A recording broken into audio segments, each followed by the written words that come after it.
Hello, Scuttlebutt listeners. I am William, and I'm here with Vic. Hey.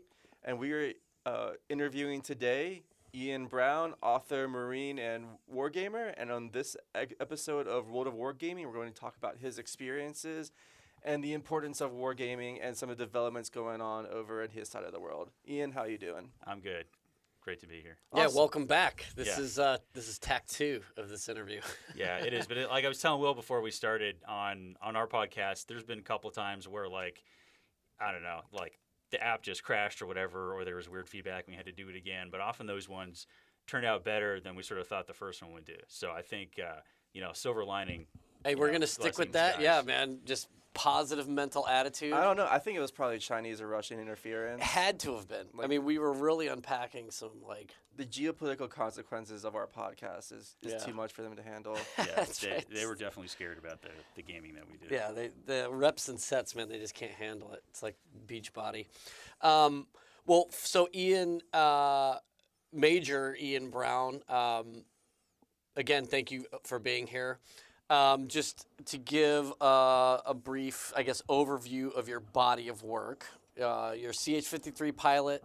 Mm-hmm. You are heavily invested in wargaming. You're over at the MCU at the Brute Krulak Center. You're the host of the Brute Krulak Center podcast, Brutecast, which is fantastic. I highly recommend any of our listeners check it out. If you wouldn't mind, go as in depth, or as brief as you want. Just tell us a little bit about yourself, sort of who Ian was prior to the Marine Corps, what the path to the Yellow Footprints was like. Sure. Yeah. So again, good to be back here for round 2, and I'm going to do my best to make it a superior product. Yeah, I have no doubt. But yeah, my gaming background started well before I ever signed up for the Marine Corps. I think as a lot of folks on the podcast you've had, I think to include yourselves, you play games as kids, right? So sure. I got some strong memories of some of the first ones I did.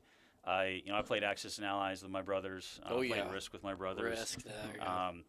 When I started branching out into some of the expansions and add-ons to those games, my brothers lost interest because they were not nearly as into it as I was. But I am a proud owner of, among other things, Lord of the Rings Risk, which actually has a lot of very interesting layers on top of the base game, and it's a really cool map of Middle Earth. And I always had fond memories of a family get-together where I convinced brothers and cousins to play that with me. I think it was Christmas, and we were visiting my cousin's place in Texas.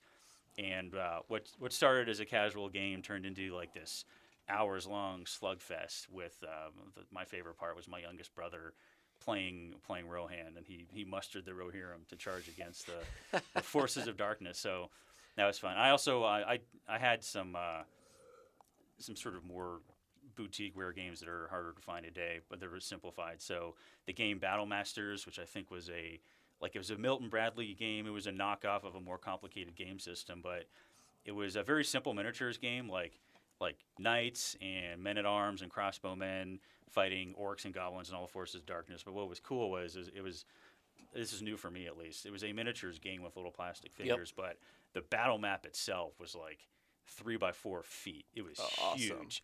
Awesome. Absolutely massive. You took out the entire living room floor, and the best part of the game was if you were playing the good guys, you got the mighty cannon. So my first introduction to heavy indirect fire support was through that game. Fun part was you placed your target on what you wanted to shoot at, but you had these little tiles you would place down for the flight of the cannonball, and as cannonballs back then did do, sometimes it would fly over the terrain, sometimes it would bounce. Right, and you could use it to sort of do a planned grazing fire, right? So if you put your path of flight over multiple enemy units, if the cannonball bounced or if it exploded early, right, you could still inflict damage. Sure. So it was interesting to look. I look back at it now. I'm I just like to fire the mighty cannon because it caused a lot of damage and it was fun to say fire the mighty cannon. But in retrospect, I'm you're planning using it for different kinds of fire along the flight path and taking advantage of those characteristics of bouncing or exploding early. So, I'm not saying that may be a young strategic genius or anything, but it's just, for me, it's interesting. I look back at some of these things I did just for fun as a kid, and I realized there was more learning going on there under the hood than I was conscious of at the time. Mm-hmm. And that, to sort of fast forward, I think that translated into some of the later gaming I did when I came in the Marine Corps. So yeah, I did a lot of gaming. I did computer gaming too. I was a big fan of sort of standalone games like the Total War series or Civilization, because I love the real depth you get in those games in terms of, you got to do real strategic planning. You're not just moving your armies around. You got to build your armies. Yep. You got to sustain them. You got to do diplomacy, defend them. You got to do diplomacy to make sure you don't piss off all your neighbors and they'll dogpile on you at once. But I also like playing, and I played more Counter-Strike in college than I'm willing to admit in public here. But that was a great, did it with our roommates and people on campus. It was a great time. But then I joined the Marine Corps, going to TBS and then flight school afterwards. A lot of that stuff kind of went by the wayside because there's just no time. Right. Right. You could play games or learn the NATOPS, and only one of those is really the right choice. You're right. So that sort of went away for a bit, and then I came out to Fleet 2, First Squadron, and then as it happened, sort of ironically, went on deployment like we all do. We went to Al Assad, and you're busy, you're doing operational things, but sort of in a weird inverse relationship. You did have spare time, on the back end, right? You weren't flying every single night. Some days you fly, some days you do maintenance flights, some days you stand duty, and some days they planned breaks in there to not wear you out. Right. So in those breaks, I started getting back into gaming with some of the people in the squadron. I happened to be the S6 officer at the time, and may or may not have used some of our Ethernet cable materials to build an ad hoc Xbox. Hypothetically speaking, build an ad hoc Xbox network in our cans so that we could play 16-on-16 Halo matches in the off hours. Nice. But we also built a little. I think Warcraft 3 was out at the time. I remember playing that in the squadron spaces. On those, Blizzard was my thing for probably a decade of my life. So StarCraft, Warcraft. Yeah, and I look I loved all those games at the time, but I look back on them. There's some real depth and richness to those games, which is why they sort of have been the gold standard for a lot of those things. But now there were some of those moments of Warcraft or Warcraft 3 I remember where I was I look back on what we did in the scenario, there's some interesting lessons there about how to use some of the tools you have around you to take unconventional approaches to solving a problem.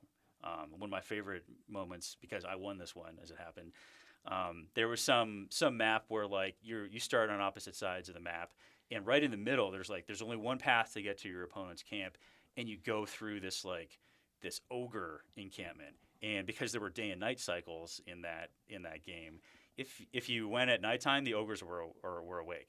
Right, so you wanted to, if you were trying to do recon on your opponent's camp, you went in the daytime to not find them. So as it happened, I misclicked on one of my little dudes going to do ISR, and I woke up the ogres, and I thought oh crap, I'm dead. But I didn't want to bring the ogres back because they would follow your character back to your camp. So instead of going to my camp, I went to his camp. I was just trying to get away, right? But it turned out the ogres followed. He wasn't ready, and it just destroyed him. And I won, which was great. But I looked at him I would never have planned on that particular attack. It was total accident, happenstance. But interesting look at using the things that are available to you in ways you may not expect, using it to your advantage rather than treating it as some neutral third party thing that you don't want to mess with. You can get it on your side if you sort of have some imagination. But I mean, long story short, I went on to do other things in the Marine Corps. Did a FAC tour, did time at CD&I. You and I were there together. Yeah, good times there. Yeah, which as it happened, that also opened up the aperture to some of the publishing writing work that I did on Boyd Maneuver Warfare, all that stuff. So it was a good experience, and definitely appreciate Dave Lossink. Sort of looking the other way sometimes at the growing stack of articles and books on my desk related to maneuver warfare. And back and forth back to squadrons and flying tours. But then after my last flying tour, I looking for a new job. Had from that time at CD&I, I'd had a bunch of interactions, sort of with some people at MCU, but also with the guys like Bruce Goodmanson doing his case method lunchtime brown bag, which I thought like, this is great. Like, I can pretend to be Napoleon or Alexander for an hour at lunchtime. This is fun. I'm learning about sort of their decision making process, why they did certain things, what you could do different. So with that, it's sort of like a nebulous idea. When it came time to look for orders, I started sort of pulling on some of those threads of the contacts I'd made back there, and like, hey, is there anything at MCU maybe that might be an opening? And then I didn't know about the Krulak Center when I was asking those questions, but found out about it in the course of the inquiries. And some of it was happenstance, some of it was some people going to bat for me sight unseen, which is very humbling. But wound up there and have been there for the last 3.5 years. I've got about another 4 or 5 months there before I retire, get out of the Marine Corps and go do something else. But in the time that we've been there, the stuff we're talking about now, they did wargaming, and I thought that was part of my interest. I'm like, hey, this is great. I can go play games as part of my day job, right? But about the time I came, there was when General Berger released the Commandant's Plan and Guidance 2019 summertime.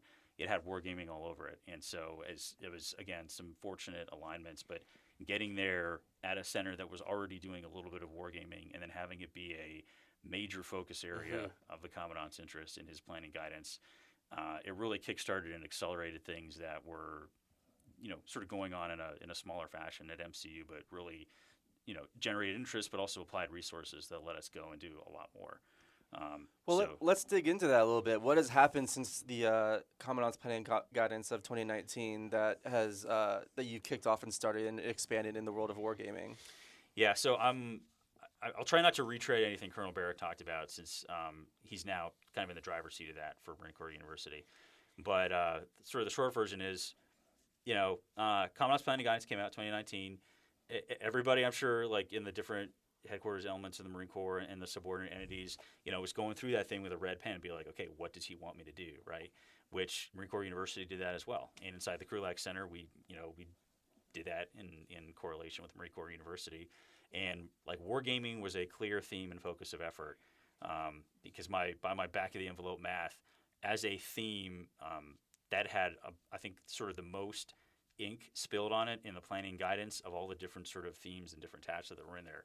It took up a few pages just on wargaming. Now, wargaming is done in different ways by different people, right? The Marine Corps Warfighting Lab got the lead for sort of the analytical, research, concept development wargaming, which is, feeds directly into things like Forces on 2030. But wargaming is an educational tool. And you guys have it here on the run sheet. It's a tool to fill that deficiency in training and education that the CPG identified, which was practicing decision making against a thinking enemy. So inside MC and the Krulak Center, we're like, okay, how can we make that better and more formalized and give the students more formal touch points? Because right now it was at the center we ran wargaming tournaments and kind of like show and tells outside of the curricula, and then within some of the MCU schools you had some instructors like Dr. Ben Jensen and Dr. Jim Lacey, who were they were using war games of different kinds in their various courses, and they had them like deeply immersed. They used them in a lot of detail, but there was sort of no broader like overarching wargaming plan for the university. It was like even for the Marine Corps. I mean, if you think about it, like especially during the 20 years of the Long War, I mean, everything was like so block training focused. It's sort of like crawl, walk, run. You would do your classroom instruction, then you go out to the field for your basic 100 through 300, then you go out to 29 Palms and do your 400 stuff. But along those, everybody gets their checks in the box. But like you said, this never really ever against a thinking enemy. And then ironically, when the Marines are done training, what do? They go to their computers and then start doing things that probably more reflect tactical approaches to things against thinking enemies. Yeah, right? and so it's kind of ironic, and it's, I don't know if irony is the right word, but you understand up to a point why that happened, right? Like come 9/11, all right, well, we got something we got to do. We got to get ready to go do it, and we have to either polish off or develop some new skills, TTPs and things, and teach them to our people before they go do it for and new equipment was coming down the pike all the time. Yeah, new equipment. So like we have to do that. It's just kind of ironic that the really really good training evolutions that were done, building block type approach.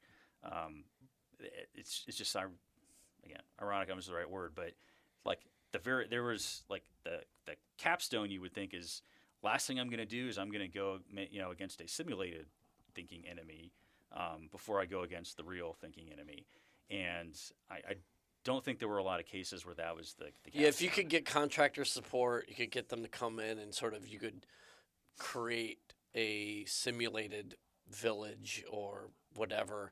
But even then, they had their sort of scripted things that you're going to do, and especially if you're on your like say third or fourth deployment, you kind of know what the rhythm of that's going to look like. Yeah, and and that it got better over time, right? Sure, absolutely. I mean, it was still great.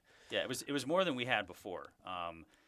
But I don't think we, at least at scale, there was never a point where at scale, every Marine is part of that training continuum. Every Marine, down to the smallest tactical unit, had to go up against that thinking human enemy where, like, you don't know what they're going to do. Yeah. You don't know where they are. You don't know what they're going to do, and you got to go beat them. Right, and they could potentially break from doctrine. Like that was sort of the thing. That was always the thing that I thought that sort of artificiality was always baked into the calculus is that, well, we're just going to take the last AAR from the unit that just got back, and then we're just sort of template it onto whatever we have, whether we have the contractor support or not.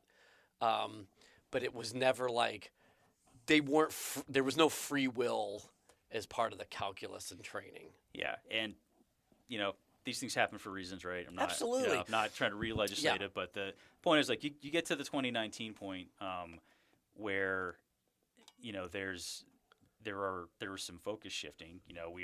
We're shifting away from that 20-year period, right? And as the Marine Corps has done in the past, and DoD, right? Okay, we're shifting gears here. What is the next thing we got to be worried about? And that's where you get go back to the 2018 National Defense Strategy and all the outputs that came from that, and things like Force Design 2030 and the Commandant's Planning Guidance were all impacted and shaped by that guidance of, okay, well, guess what? It's China. Yeah. Right? There's others out there, but that's the pacing threat. That is, the worst case scenario. Start looking at that, and then you have all of these outputs out of that, and the CPG reflected that. So, right, wrong, or otherwise, there was, with the shifting gears, there was an opportunity to look at, okay, what do we really need to do against, this isn't a bunch of under-resourced, highly committed but under-resourced and, limited tactical, impacts outside of the immediate firefight, like the Taliban or AQI. Well, ISIS and AQI different, but the point is, we're not fighting insurgents anymore that have limited resources, limited ability to project power, and they can do some highly dangerous and highly lethal things, but at the tactical level, that's sort of contained. Right. We are like, they are equals now, right? Like looking at the issue of China, and you have to respect that threat. And so, if as part of the NDS and the CBGs, like our material advantages, like we may still have some, but they are diminishing, and in some places that material gap is closed or superseded by this really pure competitor. Where else do we look to gain advantage then, right? Like if the stuff is no longer the thing that gets us that, and the CPG and the wargaming piece looks at the brain, right? The cognitive advantage, our ability to have our people make better and faster and more intelligent decisions than their opponents, and that's, I think, that was sort of the plan under Marine Corps University is, all right, how do we create new arenas where the students do this inside the context of their classroom, outside sometimes as well. But, as part of their learning, right, PME is gaining cognitive advantage. So where do we start putting this stuff in to build that cognitive advantage, that reps and sets kind of thing into the thing?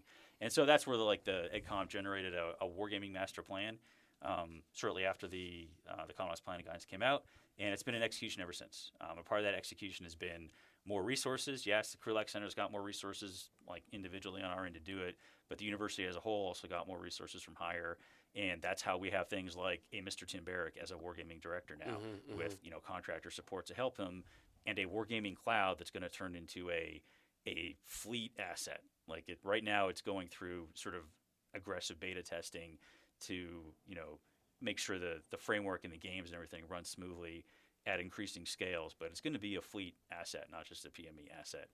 And that all ties back to the the importance of wargaming from the planning guidance and gaining that cognitive advantage against a peer opponent. Awesome. So as you mentioned, we spoke to Colonel Tim Barrick, but what's happened since our conversation over there that you can enlighten us on?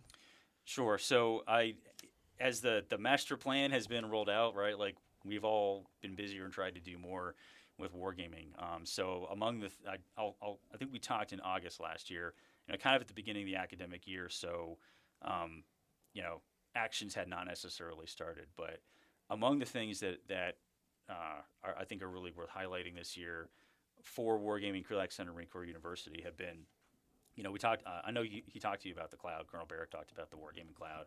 That went initial operational capability September or October last fall. But the point is, it exists, right? Mm-hmm. Like this, and this is, I think, one of the big wins from the additional resourcing given to EdCom, and then getting a wargaming director to run this program, because this is going to be a multi-year development thing, because it's never been done before, right? Like we're taking Marine Corps doesn't really have outside of like file sharing stuff, I want to say, not a big cloud environment Right. that you can point to. We definitely don't have a wargaming cloud environment, and a lot of the games that were identified as being good for educational uses, as well as some training application, they didn't exist in the cloud. They were like, you go buy the CD or you download it from Right. Steam, right? You can install it on your computer locally, and you're off to the races. So the cloud had to be built, right? These games had to be adapted into the cloud to function. The cloud had to be designed, not just built, but designed so that it could be device agnostic, which is another big thing and big win that this is going to make it a fleet asset, because we all know like our Marine Corps Enterprise Network assets or the .edu assets, there's all, across DoD, there's firewalls, there's admin restrictions, right, of where you can and can't go. Well, if Marines are doing online classes like the PME they're supposed to do, distance education, and you want to make these resources, make a game available as part of their curriculum, they need to be able to access it from whatever device. Yeah. So cracking that problem in itself, like that was a big problem. But the point is, it exists now, and it's been stress tested. Colonel Barrick's been using an academic year-long wargaming tournament to stress test this thing, to see how many simultaneous users it can hold, to make sure the games run perfectly every single time you open it up on the virtual machine. So that's been ongoing since, I want to say, late November, December timeframe.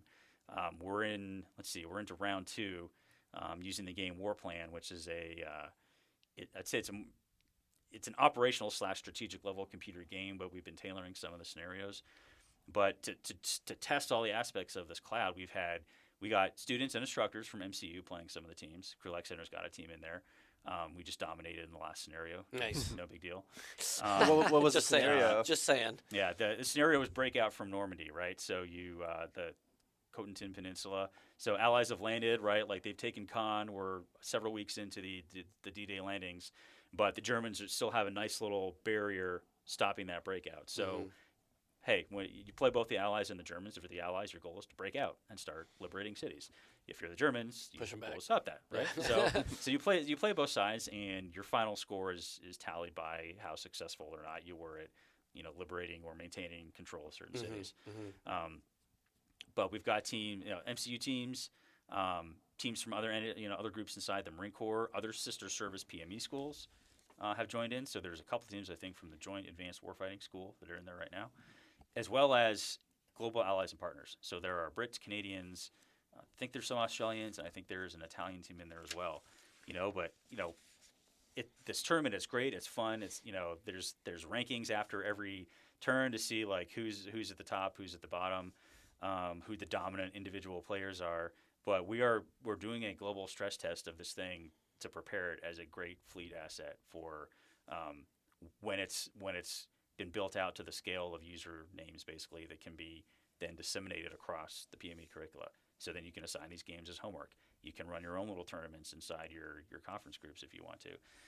So that's been a pretty large development for MCU / Krulak Center writ large, is getting this thing built, used, and tested. And this academic year has really been the stress test of this thing to get it ready for next academic year. hey, all right, students, you're going to be, fighting the battle of the Normandy breakout or the Battle of the Bulge, which is where we are in the tournament right now, the Ardennes fight.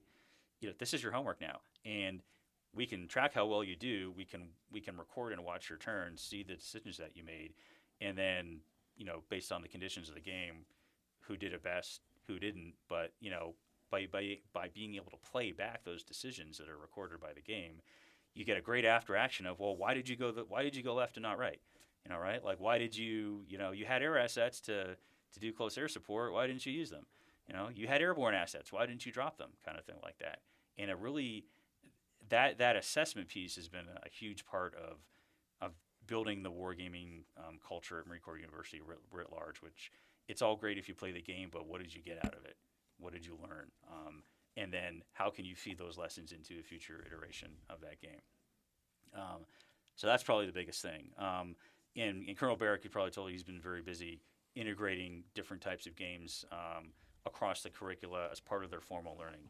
So the cloud is not quite at the point of being part of that, but he's been doing a lot of other stuff with other software and tabletop assets. So, for example, today, literally he's setting up it's a map that takes up our entire room for the global war game that the Marine Corps War College does at the end of the year, right? He's now adapting parts of the operational war game system that he designed, and I'm sure he talked about, to that global war game that McWar is doing anyway.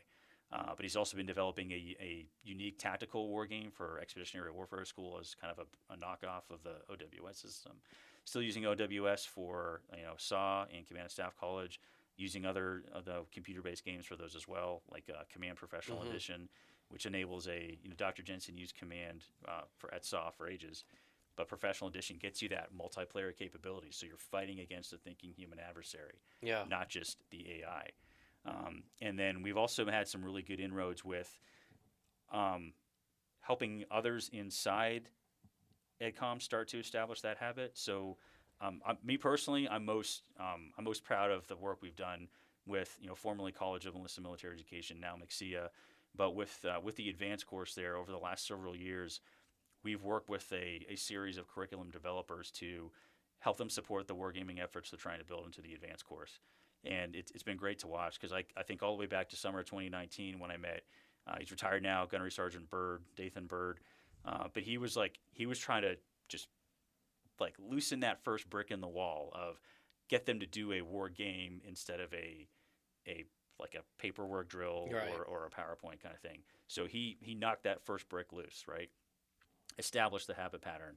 And then in follow-on years, you had his successor saying, okay, hey, we got the game now, but now the game isn't necessarily covering the learning we want to do. Let's go find a game that does that.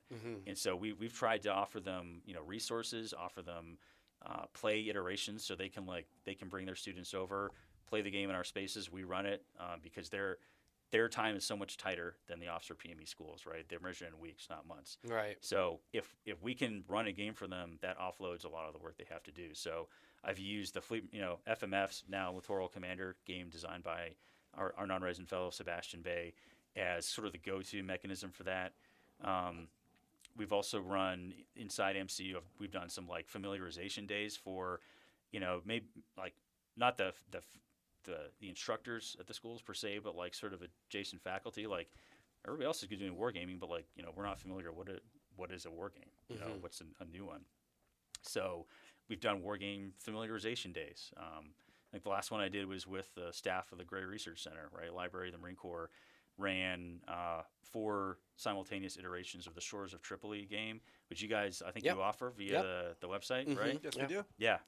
I love it as a simple introduction to war game, very simple rule set, but it also offers you a lot of really, really nuanced decision making. You really have to think about the order in which you do things, and because both sides have very different goals, how much effort do I put into going after my goals versus stopping him or her from getting their goals?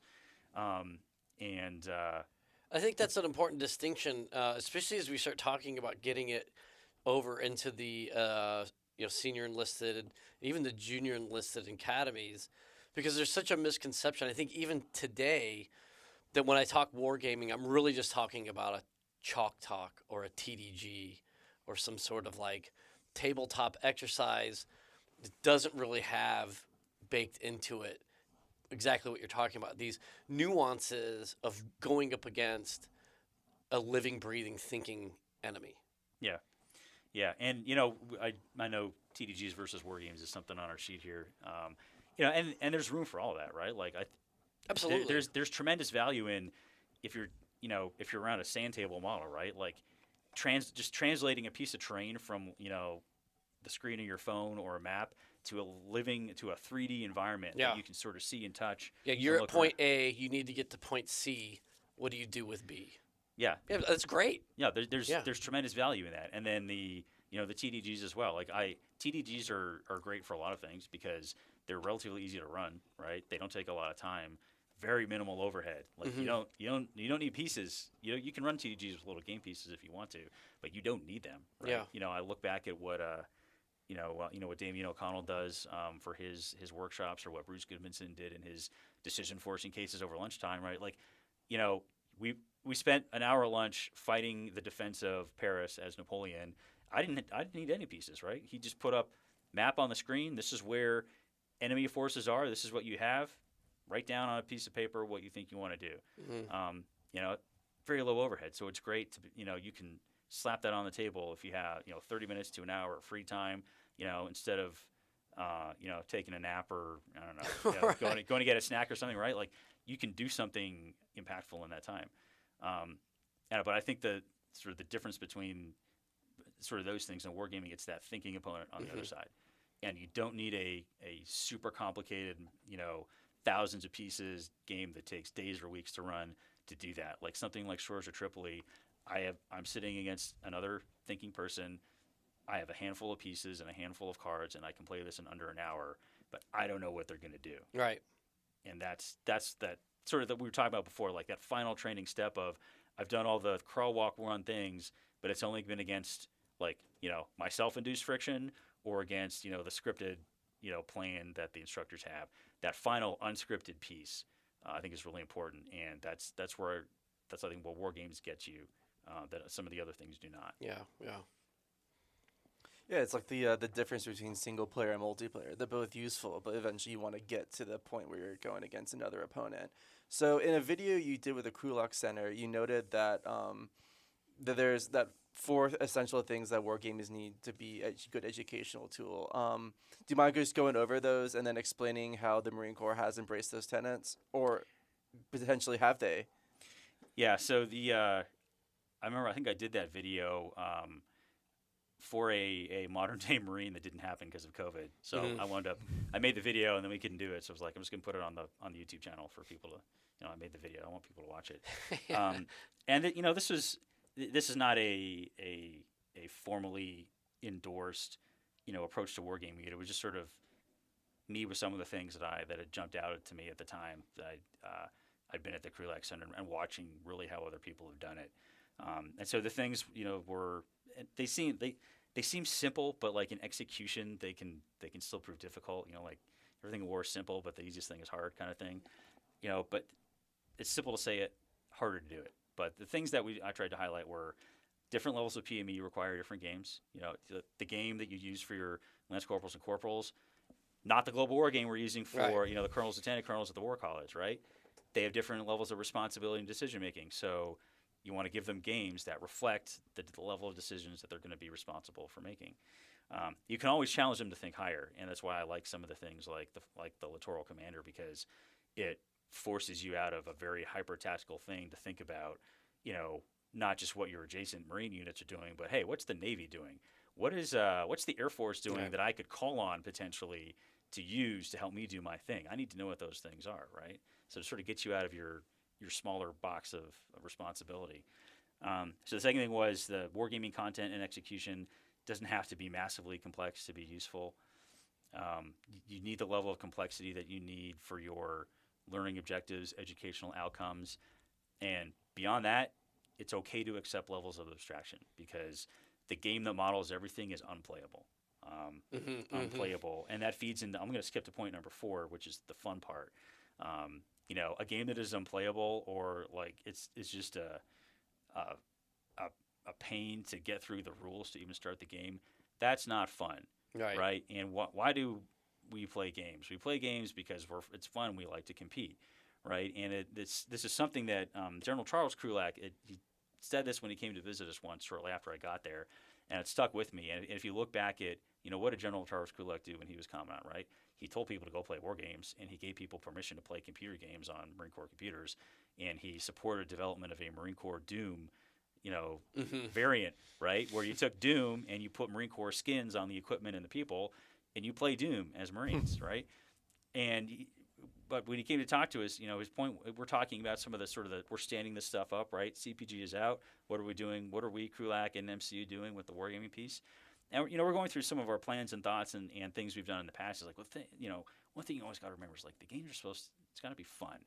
And from that point onward, when we started talking with other wargaming experts in our non-resident fellow community and talking to other, just other gamers who do stuff, it made us realize, like, fun is not just, I'm entertaining myself, or I'm goofing off, or it's just fun to hang out with my friends, or I'm enjoying time with my friends.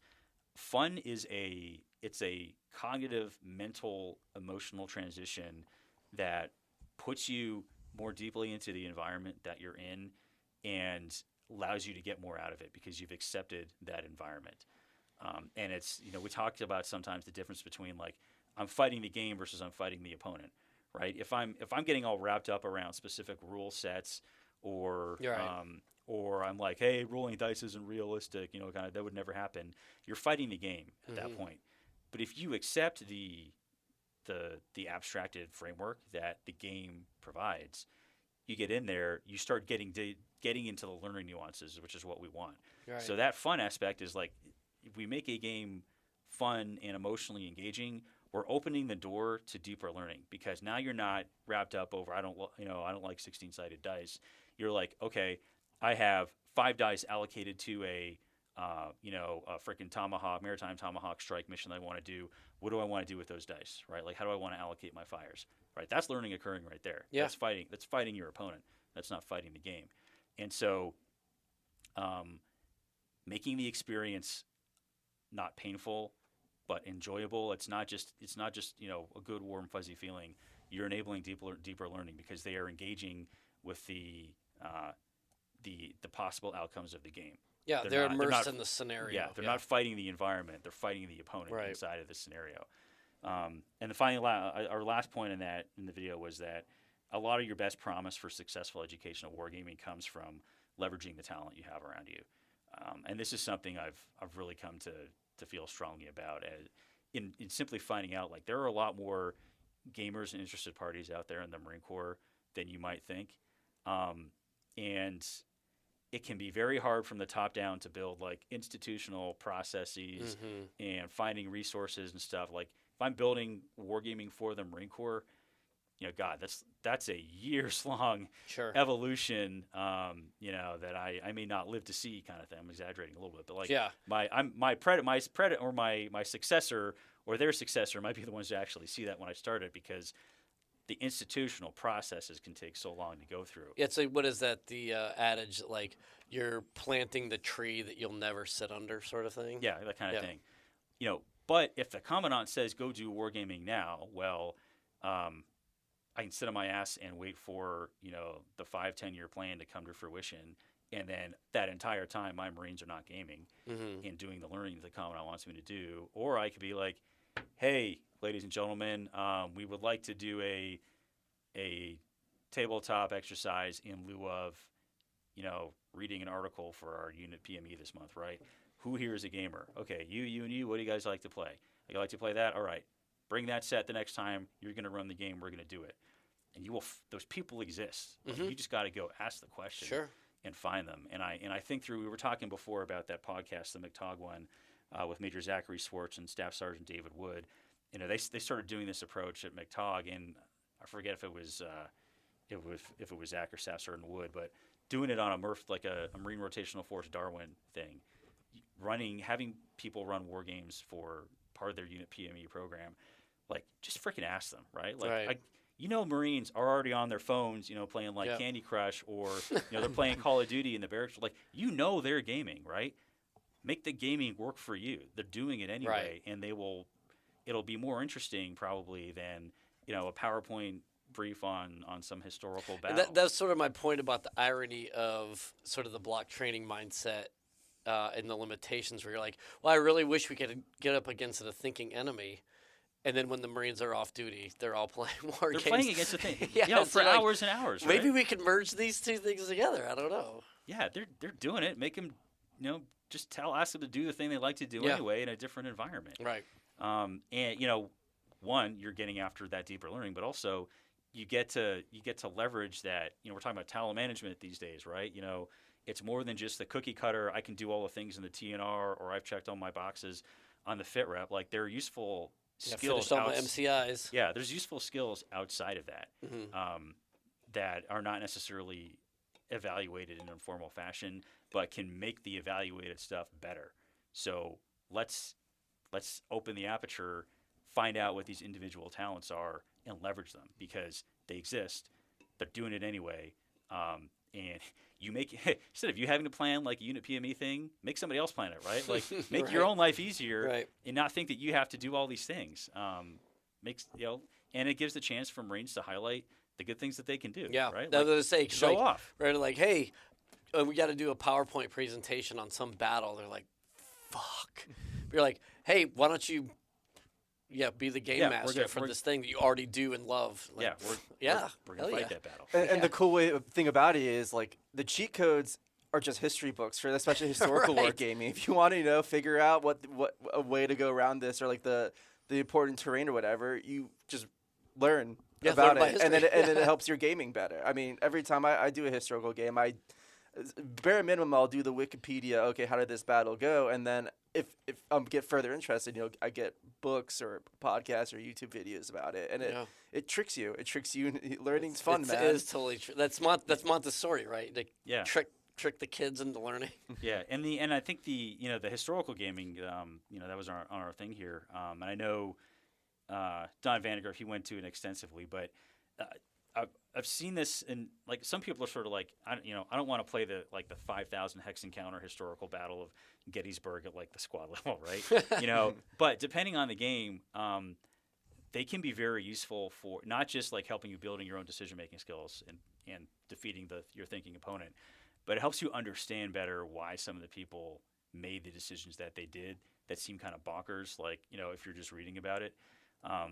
And a couple of examples I'll throw out there there's one, I think it was a game that one of Sebastian's grad students at Georgetown brought. We did like a game demo day at the Krulak Center where his students are building and playtesting these games. And we just, hey, you want to play test? Come down and run them for us, right? We'll bring some students and faculty for you. One of them had designed a game about the Peloponnesian War. And, big thing about the Peloponnesian War is, why did the Athenians go to freaking Sicily, right? Like diversion of resources.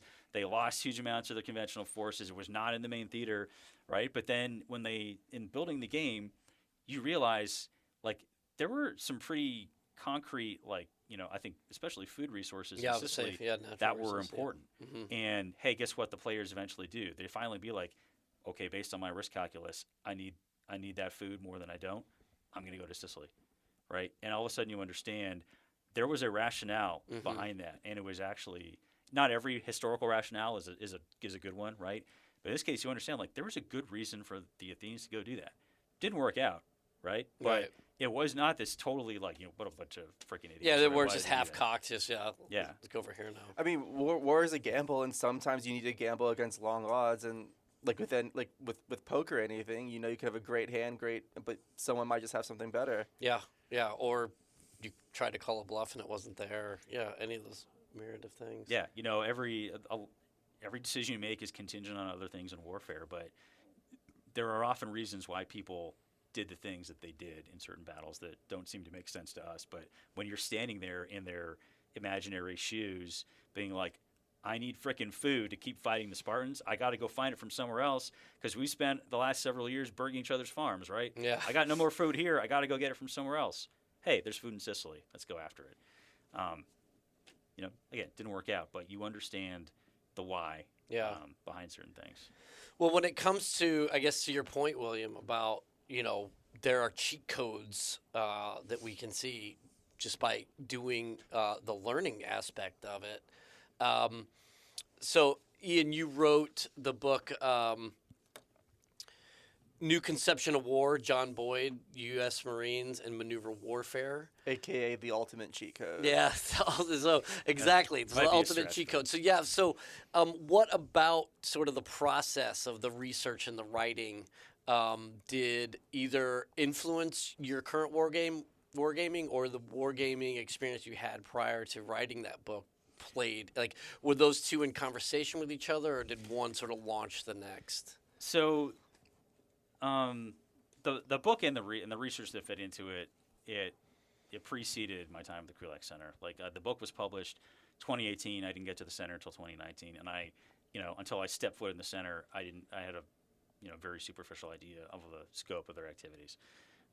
But moving forward, I've tried to use wargaming more in some of the course iterations of some courses where I'm teaching about maneuver warfare. So the Beyond Boyd course that the continuing education program offers at Expeditionary Warfare School, they've run it periodically as an enhancement program, like kind of an extracurricular school activity. Mm-hmm.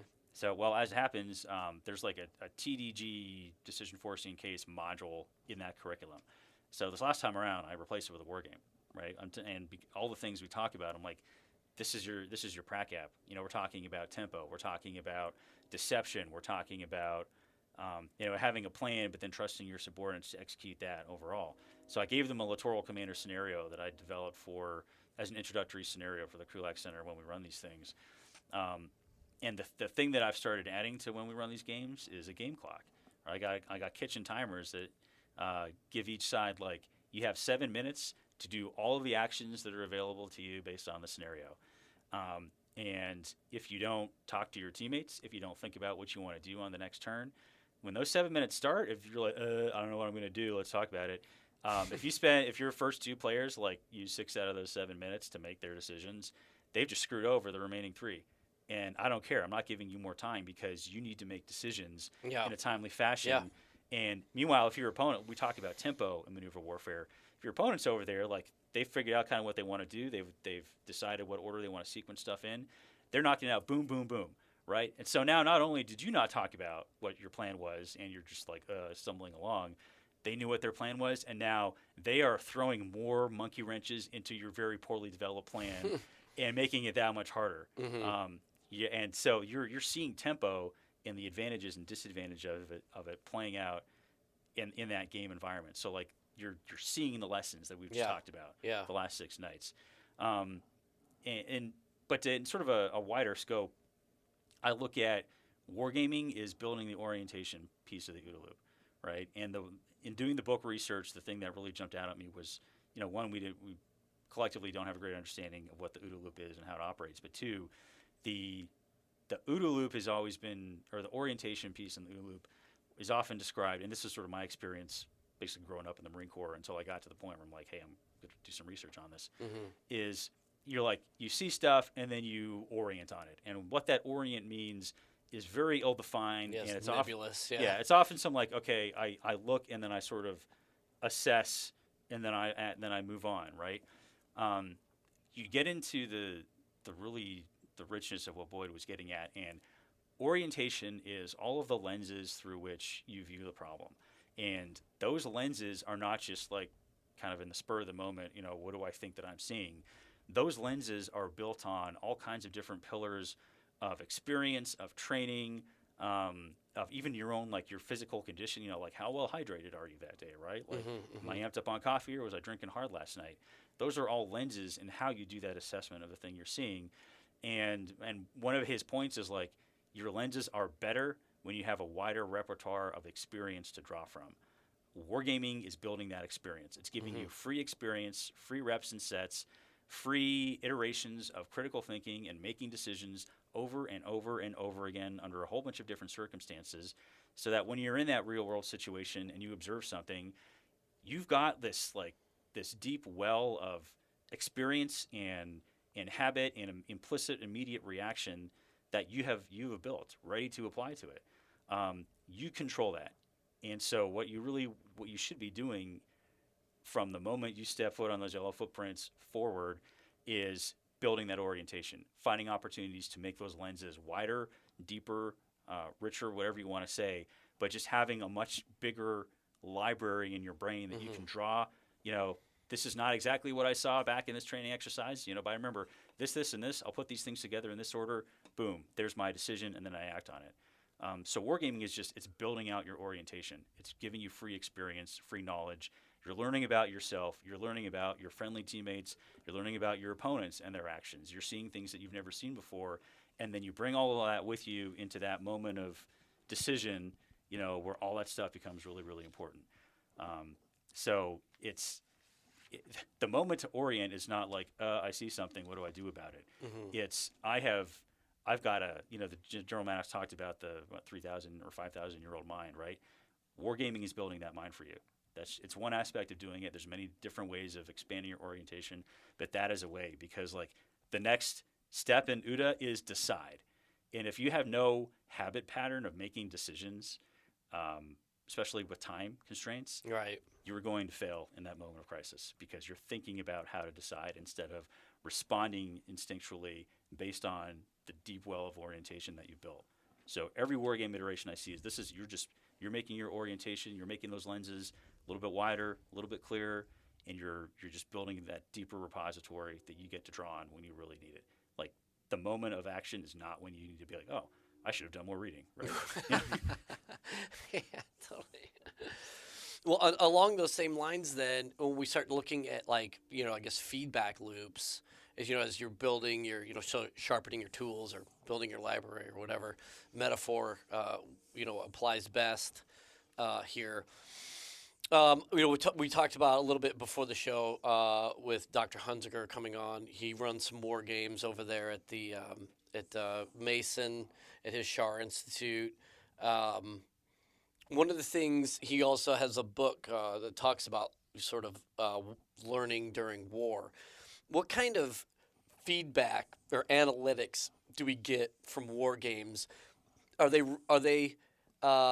as, and I don't want to be belittling here, but are they as sort of myopic as if you win, then you did this better? Or is there a way that it can sort of parse out the nuance and say that, kind of like the Germans in World War I, like, yes, you lost the campaign, but your ability to learn was on a much steeper grade than your opponent, who maybe was relying on numbers or terrain. Yeah. Is it making any sense in that question? It does. And this actually gets into a much deeper philosophical discussion about like what does wargaming do or not do.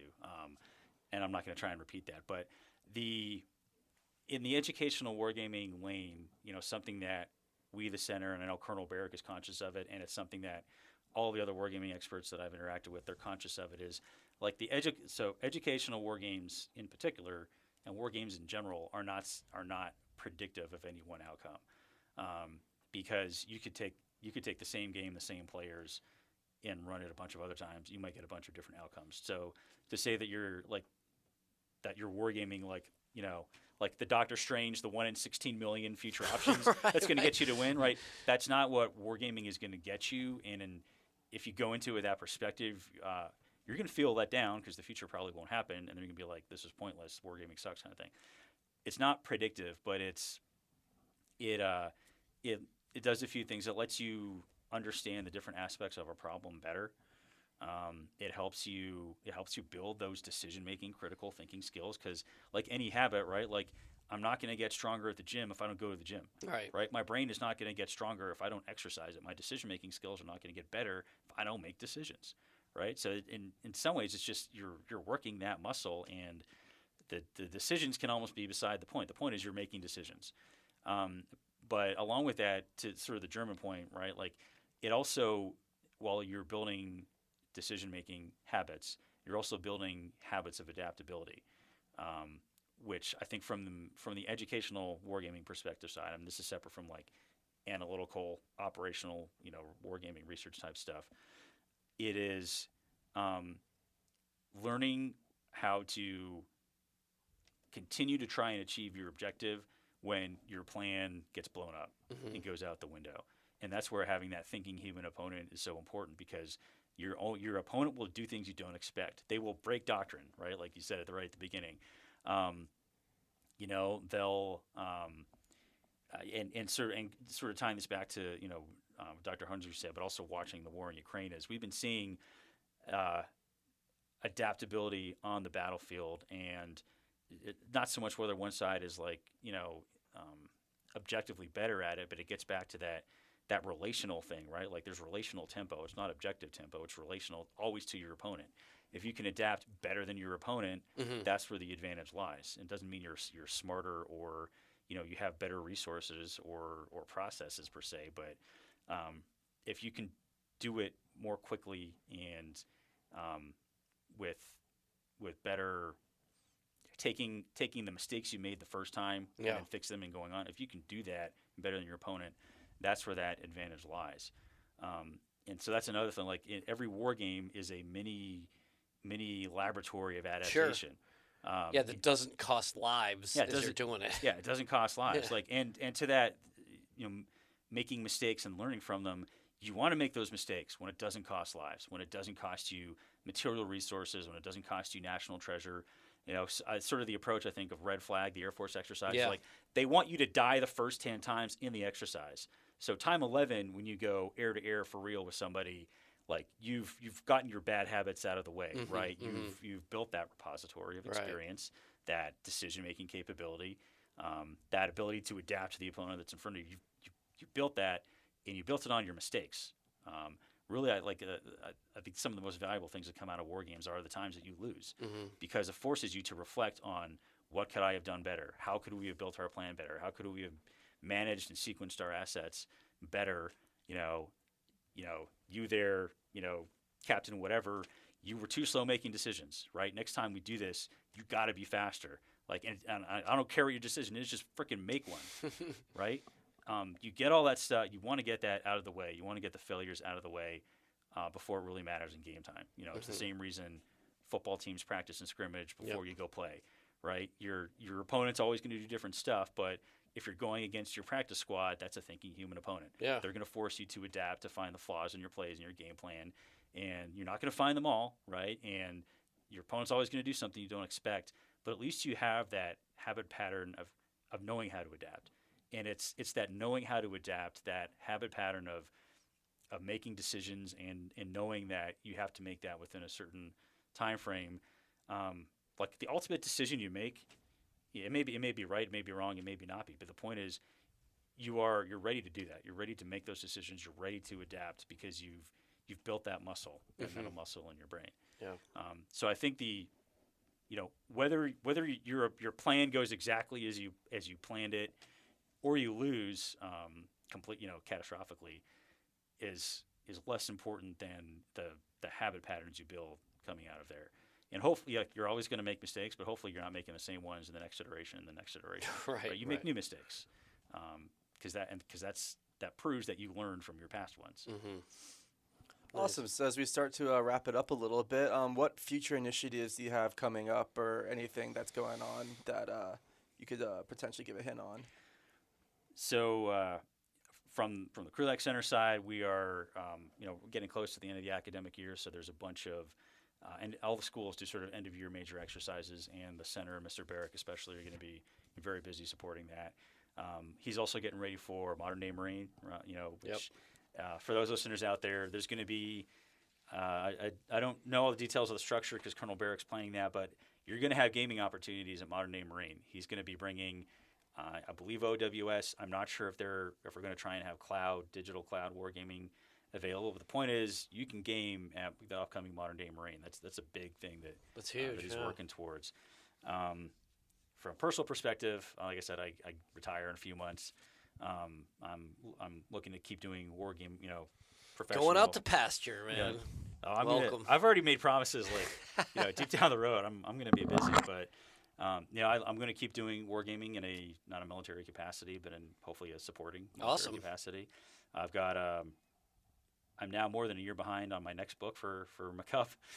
Slowly chipping away at that, but it's going to be not a full sequel to New Conception of War, but taking some of the primary source material, specifically Uh, all of Boyd's presentations, they're recorded at the History Division, turning those into written transcripts and then publishing them in a one-stop shop so that we can finally have, a not the totality of Boyd's thought, but like sort of his presentations were his big avenue for how he taught, right? How he shared his ideas.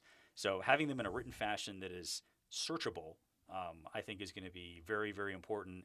One for like sort of any follow-on researchers, like if I were to follow somebody and I was doing research on Boyd, man, it would be great to have something that I can like read and search a PDF on and look for keywords and key ideas rather than trying to interpret this really scratchy 1980s cassette to digital transfer recording, where the mic was at the back of the room and he's, it's just, it's there, but it's super painful.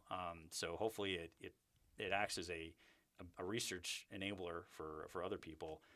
But also one of my sort of my pet peeves in getting to talk about Boyd is interpreting or misinterpreting what people think he did or didn't say.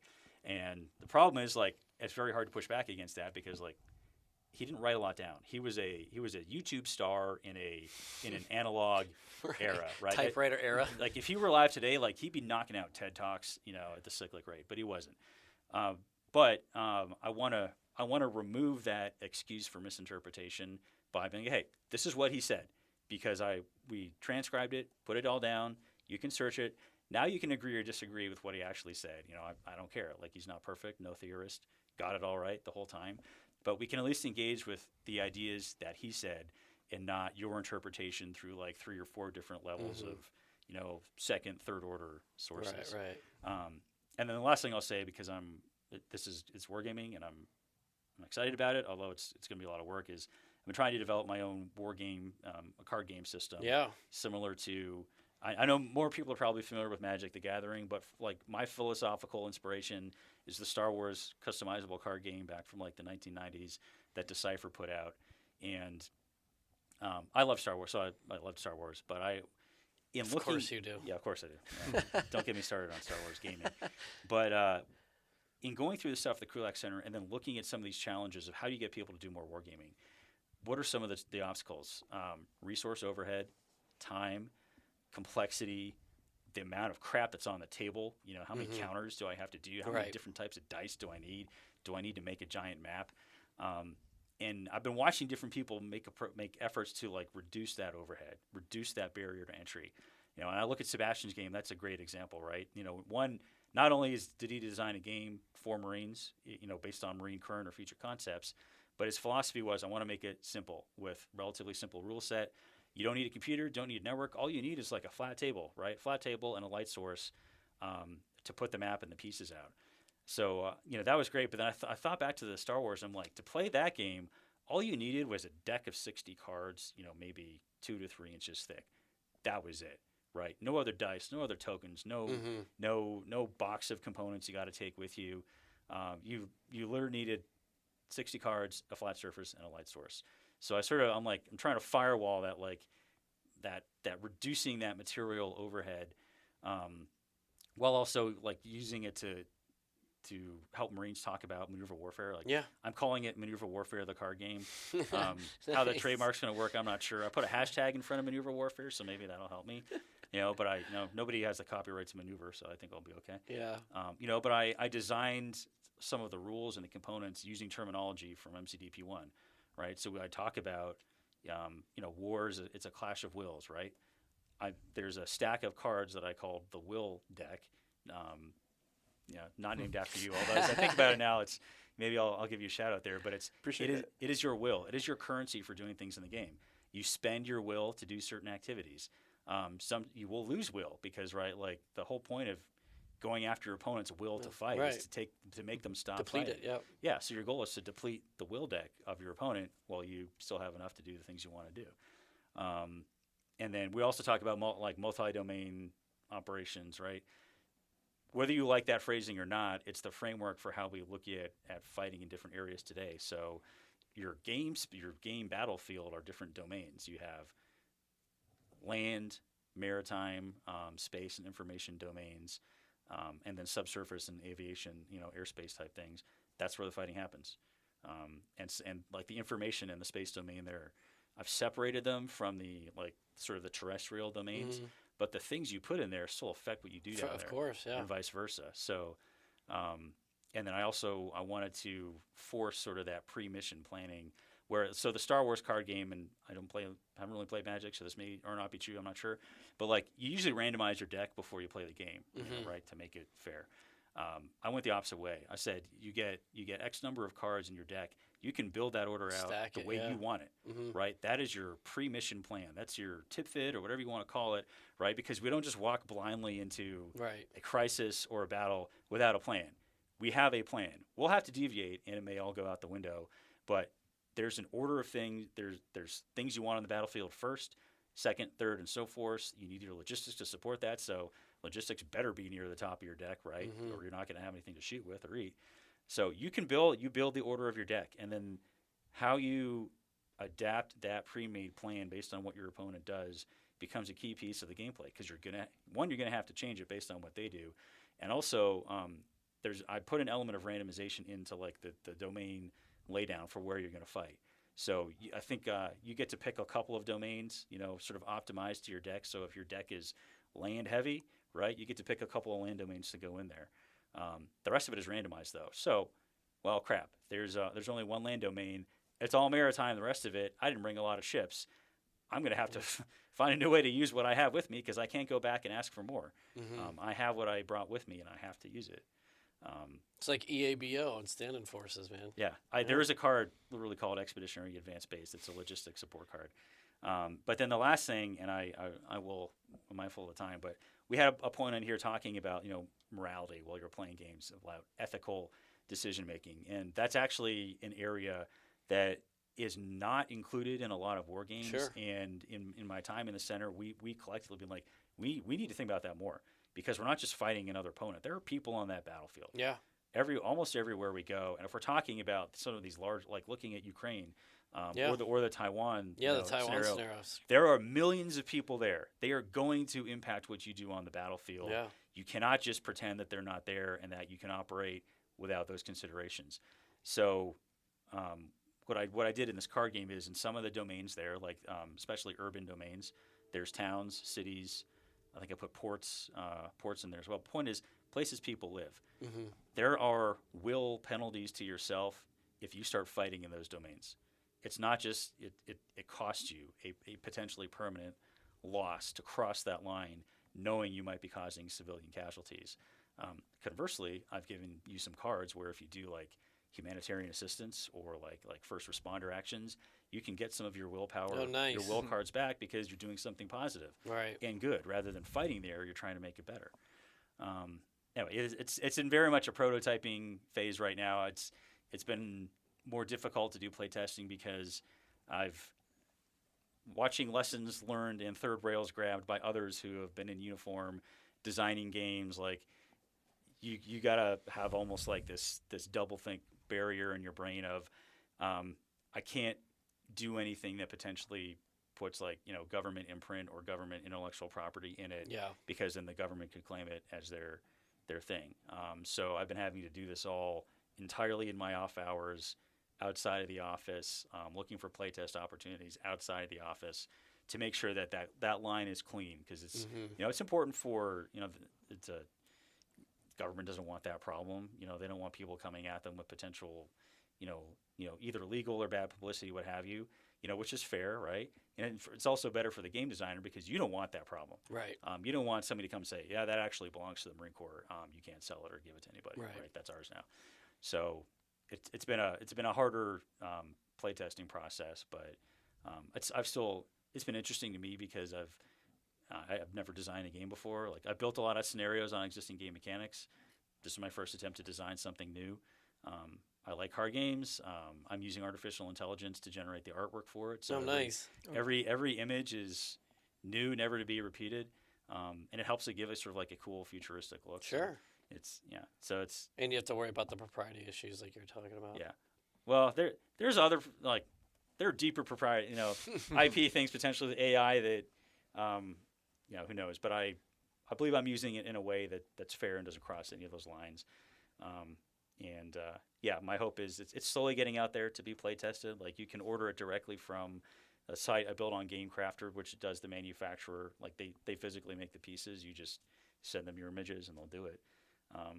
So slowly getting out there, and I don't have any like super grand plans for it, but I just hope that it's played, and I hope that if it gets in the hands of Marines, it like Littoral Commander and the Operational War Game System and all these other things, just want it to be like a useful tool for helping to understand the problems that they have to go face, and giving them a tool that is not like a burden to use. Something that is easy, accessible, doesn't require all kinds of extra overhead or time, or like a game facilitator, right? Like the Star Wars card game and Magic, your players are your own facilitators, right? You can do it yourself. You don't need some game master to come in and do it. And I think that's one of those other barriers to getting wargaming out to the fleet that we want to try and remove is let them run it themselves. There's a limited number of possible facilitators out there. They're not always going to be available to you when you want them. So do it if you can do it yourself. You're doing the gaming that the Commandant wants you to do. That we think is valuable for developing that cognitive advantage, that mental overmatch, and you can do it yourselves, right, on your own time when you want to, and you don't need a bunch of extra money or resources or stuff to go do that. Yeah, absolutely. Well, awesome, Ian. Thank you for coming in today, and we'll hopefully get you on the show again and talk more about your completed game whenever you get it finished. For sure. To all our listeners, keep getting your reps and sets in by Wargaming, and tune in again in a couple weeks to hear our next segment of World of Wargaming. Awesome. Thanks again, man, for coming in. Yeah, again, thank you for the opportunity, and look forward to having to share it with your audience. Sweet. Scuttlebutt is a production of the Marine Corps Association. I am William Truding, but you've also heard the voices or contributions of Vic Rubel, USMC retired, Nancy Lichman, or Ty Frazier. The opinions expressed in this episode do not reflect the official stance of the Marine Corps, DoD, or Marine Corps Association.